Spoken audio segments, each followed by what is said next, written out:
Welcome to TalkNorth.com. Thanks to our longtime producer, Brandon Morton. Please download before you listen. If you'd like to advertise with us, you can reach us at talknorthpodcast@gmail.com. And please follow us on Twitter at TalkNorthPod.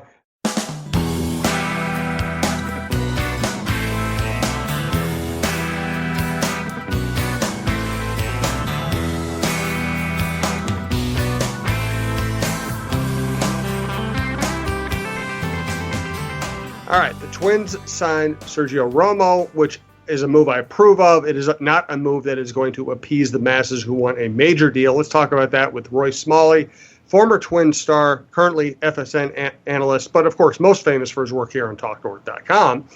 This is our baseball show at TalkNorth.com, and this is Roy Smalley's Chin Music. Please follow us on Twitter at TalkNorthPod as we roll out some new shows and have some new business developments. We do now have a Gopher show with Marcus Fuller and Ryan James. Right now it's highlighting basketball, but they will hit all kinds of sports over the course of the calendar year. And thanks to our producer, Brandon Morton. Thank you to our sponsors, Berry Coffee, berrycoffee.com, and Tony Hoaglund, your State Farm agent. All right, let's start with the bigger picture stuff than Sergio Romo.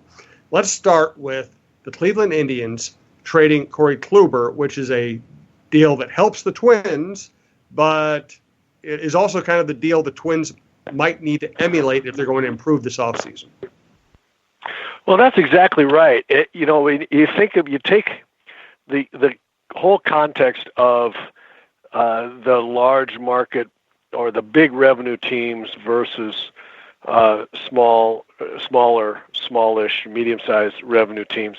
I mean, the Yankees and the Cubs and the Dodgers and the Angels, potentially the Red Sox. I mean, there are going to be 5 or 6 teams that will always be able to go 1 mile further, or one $50 million segment further than these other teams are going to be able to go, and the reason's pretty simple. I mean, we've talked about the Joe Mauer contract, which people thought really hamstrung the Twins, and to some degree it probably did. But we really have to look at a salary to one player as a percentage of the total payroll and what you can spend, and that's going to adversely impact. I mean, the percentage is going to be bigger when you pay one guy on a team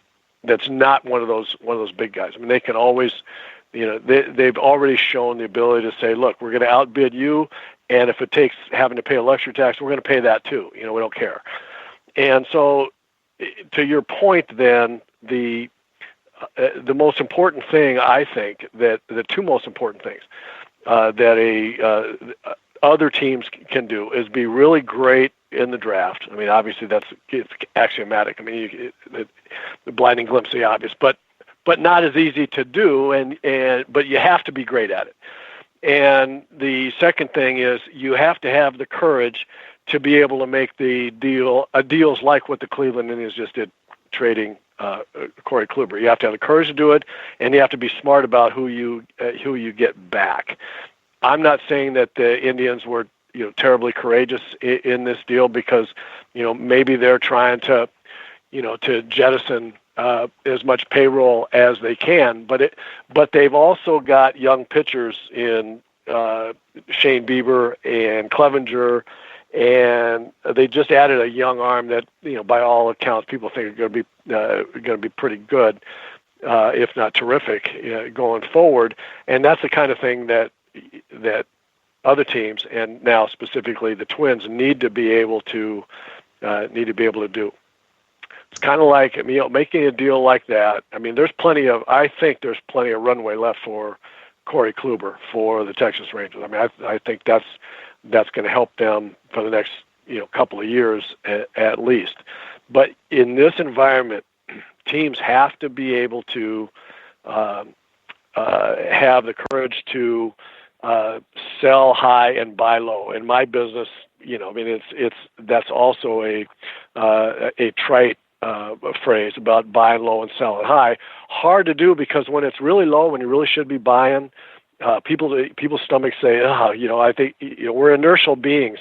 you think things are going to go in the same direction they've been going. And so when there's really good value out there, you tend not to want to be a buyer. You want to be a buyer when the market's up 10,000 points like it is the last 3 years. And right now is probably a time to be just a little bit more cautious and even sell some stuff.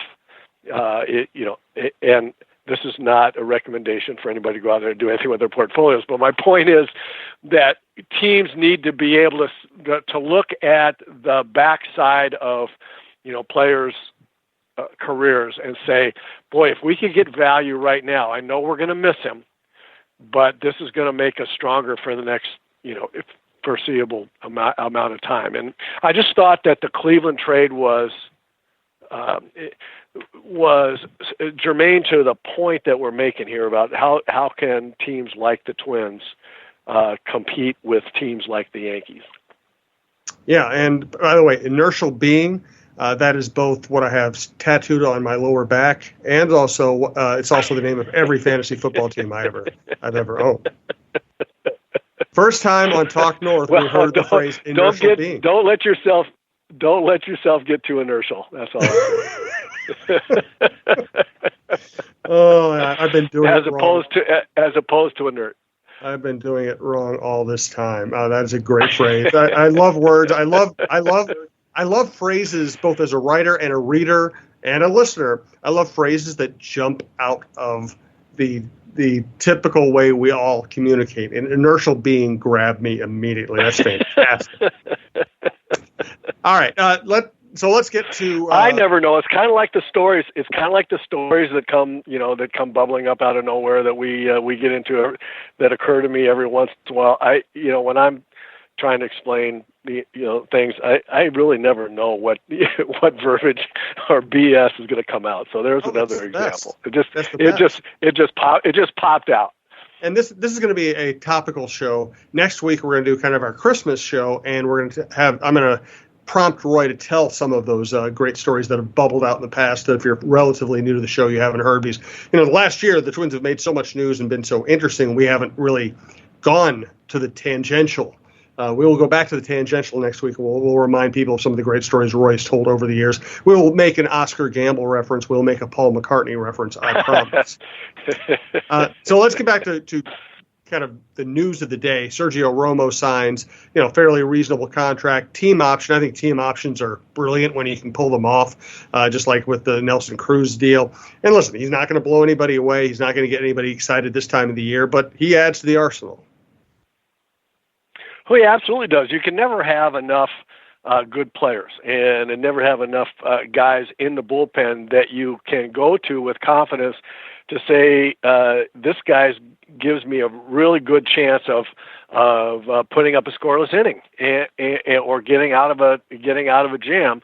And he has still to this day a fantastic breaking ball. It's just this sweeping frisbee breaking ball that hitters have a hard time with. He throws about 84. I mean, he just doesn't. When he really wants to hum up and fool somebody, he might get up to 87. I mean, it's if he were left-handed, he'd probably get a 5-year deal. But as a crafty left-hander, but in the meantime, he has the one characteristic that is most important for a reliever, even with less than optimal velocity on a fastball, but with the ability to have a couple of pitches that can get people out, is he is absolutely fearless. And you can't have enough guys that are fearless on your team either. Guys that don't let a situation get the better of them and have the ability to just have the stomach of a burglar to say, I'm going to throw an 85-mile-an-hour fastball on the inside corner to this good hitter, and it's going to freeze him. And go ahead and pull that off. That's what he has the ability to do. At least he has his whole career and showed it to a great degree for the Twins last year. And I just don't think you can ever have enough guys like that. When you get them at reasonable prices, why not? What's the gamble here? I think he makes the clubhouse better. He makes the bullpen better, and most importantly, he makes the late innings better for the Twins. So I think that's a nice deal. I want to talk about his personality a little bit. Let's thank Berry Coffee though. Berry Coffee, berrycoffee.com.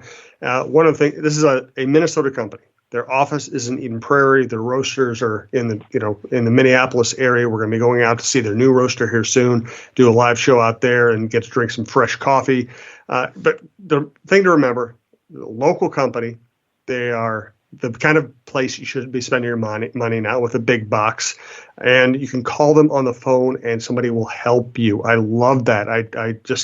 Maybe it's because I'm old, maybe because I'm a jerk. I can't stand waiting online for somebody in Singapore to answer my question about why my order isn't coming in. And nothing against Singapore. I want to deal with somebody who is right here, who can help me, who will help me, who's friendly.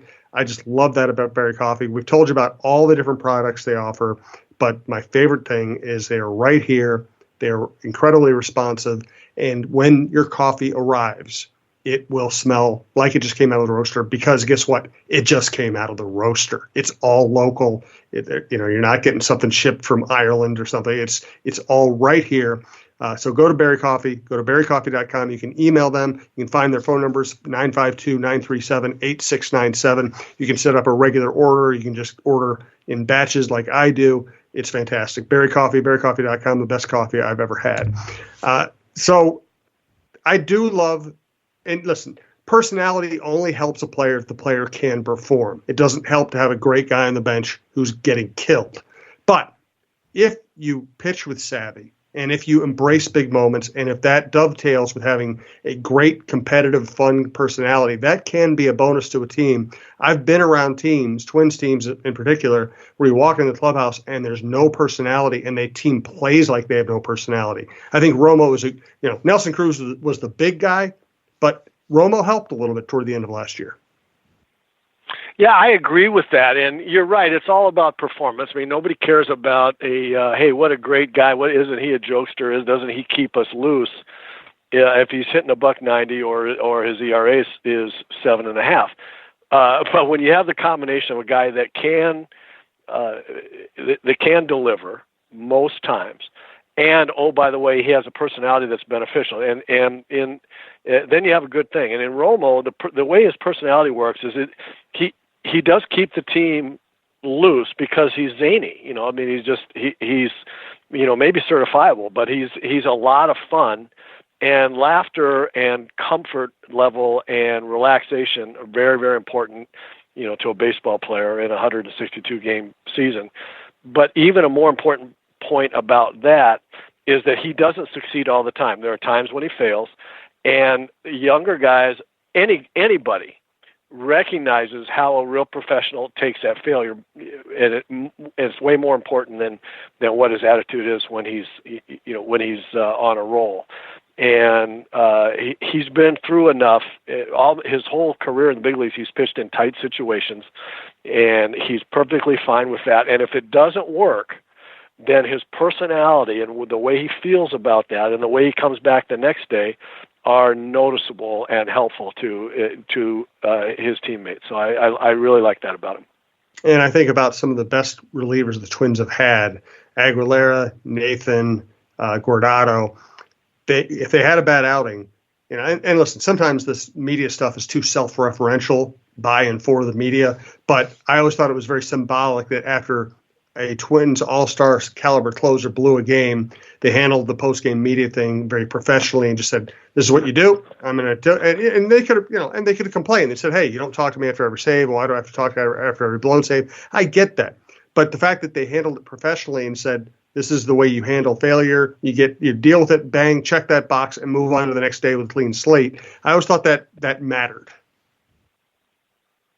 Oh, I agree. 100% agree. That it's no coincidence that the great performers have a great internal toughness and personality and the right kind of personality to handle the multitude of failure that happens on a daily basis in baseball.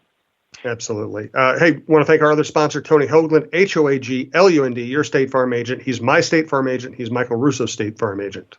Hi, Talk North listeners. I wanted to let you all know about State Farm's new Quotes for Good program. We partner with local nonprofits to raise money for great causes. For the Roy Smalley Show, I will be donating $10 to pitch in for baseball and softball. This provides baseball and softball equipment for kids in need. Be sure to mention the show when you reach out to us so that we can track the donation.